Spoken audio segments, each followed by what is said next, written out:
What are you waiting for? Do it! Just do it! Yes, you can!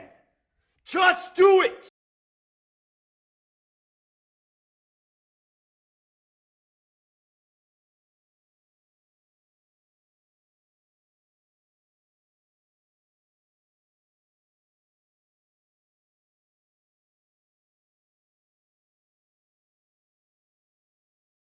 Something weird happened last time. I'm not really sure what, so I think that I fixed that up. I have 3 packs today and it's probably going to rain, so we're going to test out the original discus now, basically the Crux 35 with a Speedy Bee VTX and Foxier Nano Toothless, and the better one over here that we have, 6S setup.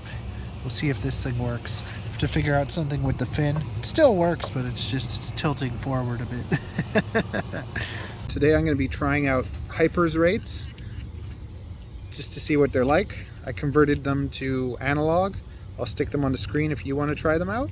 And then at the end of this video, I'm going to link you to a video where you can basically take your remote control and you can go 1, 2, 3. So the 3-way switch, you can set each one of those to be somebody else's rates. So I have my rates, Hyper's rates, and MCK's rates. So if you want to know how to do that, at the end of this video there'll be a video linking to a video that shows you how to do all of that. Let's go get it.